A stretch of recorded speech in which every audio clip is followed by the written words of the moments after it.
ನಾನು ಸುರೇಶ್ ಅವರಿಗೆ ಮೊದಲೇ ಬಾರಿ ಏನು ಬಿಟ್ಟಿದ್ದಲ್ಲ. ಬೆಂಗಳೂರಲ್ಲಿ ನಾನು ಕ್ವಾರ್ಟರ್ಸಲ್ಲಿ ಇದ್ರೆ ಅವ್ರು ಬರ್ತಾರೆ, ಅವ್ರು ಯಾವಾಗ ಇಲ್ಲಿದ್ರೆ ಅವ್ರ ಮನೆಗೆ ಬಂದು ಭೇಟಿ ಮಾಡೋದು ನಾವು ಇಬ್ಬರದು ಸಹಜ. ತಿಂಗಳಿಗೆ 4 ಸತಿ ಭೇಟಿ ಮಾಡ್ತೀವಿ ನಾವು. ಎಷ್ಟು? ತಿಂಗಳಿಗೆ 4 ಸತಿ. ನೀವು ನೋಡಿರ್ಬೋದು ಭಾಳ ಸತಿ. ಅವ್ರು ನನ್ನ ಫೋನ್ ಮಾಡ್ತಾರೆ, ಅವ್ರು ಕ್ವಾರ್ಟರ್ಸಲ್ಲಿ ಇದ್ರೆ ಕ್ವಾರ್ಟರ್ಸ್ಗೆ ಬರ್ತಾರೆ, ಇಲ್ಲ ನಾನು ಇವ್ರ ಮನೇಲಿದ್ರೆ ನಾನು ಬರ್ತೀನಿ. ಅದು ಮಾಮೂಲಿ. ನಮ್ದು ಇಬ್ಬರು ಸ್ನೇಹಿತ ಇವತ್ತಿಂದ ಇಲ್ಲ, ಭಾಳ ವರ್ಷದಿಂದ ಇರೋದು ನಾವು. ಏನು ಚರ್ಚೆ ಇಲ್ಲ ಸರ್, ನಾವು ಇಬ್ಬರು ಸ್ನೇಹಿತರು. ಸಹಜವಾಗಿ ತಾವು ಮೊದಲ ಬಾರಿಗೆ ಸಚಿವ ಸಂಪುಟದಲ್ಲಿ ಬರ್ತೀರಿ, ಮೊದಲ ಲಿಸ್ಟಲ್ಲಿ ಅಂತ ಇತ್ತು, ತಡವಾಗಿದೆ. ಹಾಗಾಗಿ ಸಹಜವಾಗಿ ಕುತೂಹಲ ಇದೆ. ತಮ್ಮ ಎರಡನೇ ಲಿಸ್ಟ್ ಕುತೂಹಲ ಏನಿಲ್ಲ, ನಾನು ಪದೇ ಅವಾಗ ಹೇಳ್ತಾನೆ ಇರ್ತೀನಿ, ನಮ್ಮ ಪಕ್ಷ ಹೈಕಮಾಂಡ್ ಏನು ನಿರ್ಧಾರ ಮಾಡಿದಾಗ ಅದಕ್ಕೆ ಬದ್ಧ ಅಂತ. ಫಸ್ಟ್ ಲಿಸ್ಟಲ್ಲಿ ಮಾಡ್ತಾರಂತ ನಿರೀಕ್ಷೆ ಇಟ್ಕೊಂಡಿದೆ, ಸೆಕೆಂಡ್ ಲಿಸ್ಟಲ್ಲೂ ಮಾಡ್ತೀನಿ ಅಂತ ನಿರೀಕ್ಷೆ ಇಟ್ಕೊಂಡಿದ್ದೀನಿ. ಮಾಡಿಲ್ಲ ಅಂದರೂ ನನಗೇನು ಸಮಸ್ಯೆ ಇಲ್ಲ, ತೊಂದರೆ ಏನಕ್ಕೆ. ಪ್ರೊಟೆಸ್ಟ್ ನಾನು ಅಭಿಮಾನಿಗಳು ಮಾಡ್ತಾರೆ, ನಾನು ಮಾಡ್ತಾ ಇದ್ದೀನಿ. ಈಗ ನಾನು ಕೇಳ್ತಾ ಇದ್ದೀನಿ, ನಾನು ಮಂತ್ರಿ ಮಾಡಿ ಅಂತ ಮಾಧ್ಯಮದಲ್ಲಿ ಕೇಳ್ತಾ ಇದ್ದೀನಿ. ಅಭಿಮಾನಿಗಳು ಎಲ್ಲಾದರೂ ಸಹಜ. ಅದು ಅವ್ರವ್ರ ಅಭಿಮಾನಿಗಳು ಅವ್ರ ಲೀಡರ್ನ ಮಂತ್ರಿ ಮಾಡೋಂತ ಕೇಳೋದಂಥದ್ದು ಎಲ್ಲ ಕಡೆ ಸಹಜ. ಅದು ಭಾಳ ಜನ ಕೇಳ್ತಾರೆ, ಹಂಗೂ ನನಗೂ ಕೇಳ್ತಾರೆ.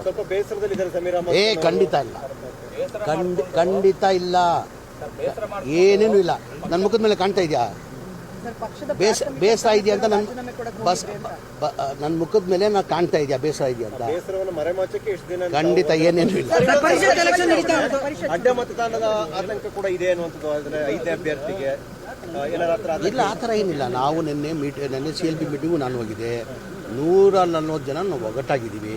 ನಾವು 28 ಹಾಕೊಂಡ್ರು 5 ಅಭ್ಯರ್ಥಿನೂ ಗೆಲ್ತಾರೆ. ನಮ್ಗೆ ಅಡಿಷ್ನಲ್ ಏನು ಓಡಬೇಕಾಗಿಲ್ಲ. ಅಡಿಷ್ನಲ್ ಏನು ನಾವು 140 ಇದ್ದೀವಿ. ನಾವು 140ಗೂ 28 ಹಾಕೊಂಡ್ರು ನಾವು ಎಲ್ಲ 5 ಅಭ್ಯರ್ಥಿ ನಾವು ಗೆಲ್ತೀವಿ. ನಮ್ಗೇನು ಸಮಸ್ಯೆ ತೊಂದರೆ ಇಲ್ಲ.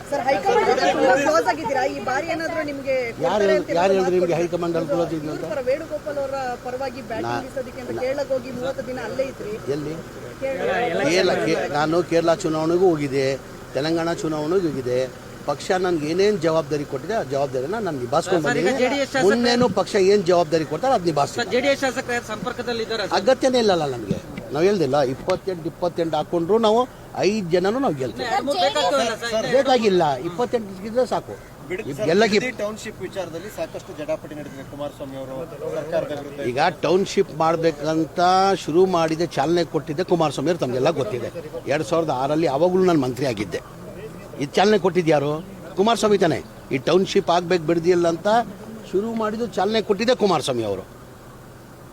ಅವ್ರ ಟೈಮಲ್ಲೇ ತಾನೆ 2000 ಮಾಡ್ತಾ ಇದ್ದಾರೆ ಸರ್. ಈ ವಿರೋಧ ಅಂದರೆ ಅವ್ರು ಸಹಿಸ್ಕೊಳಕ್ಕಾಗ್ತಾಯಿಲ್ಲ. ಒಳ್ಳೆ ಕೆಲಸ ಆಗ್ತಾಯಿದೆ, ಸಹಿಸ್ಕೊಳಕ್ಕಾಗ್ತಲ್ಲ. ರೈತರಿಗೆ ಅನುಕೂಲ ಆಗ್ಬಿಡ್ತಾರೆ, ರೈತರೆಲ್ಲ ಶ್ರೀಮಂತರಾಗ್ಬಿಡ್ತಾರೆ. ಅವ್ರಿಗೇನು ರೈತರಾಗೇ ಇರಬೇಕು, ಶ್ರೀಮಂತರಾಗಬಾರ್ದಂತ. ಈಗ ಟೌನ್ಶಿಪ್ ಆದರೆ ಏನಾಗ್ತದೆ? ಲ್ಯಾಂಡ್ ವ್ಯಾಲ್ಯೂ ಜಾಸ್ತಿ ಆಗ್ತಾನೆ, ಲ್ಯಾಂಡ್ ವ್ಯಾಲ್ಯೂ ಬರ್ತತಾನೆ.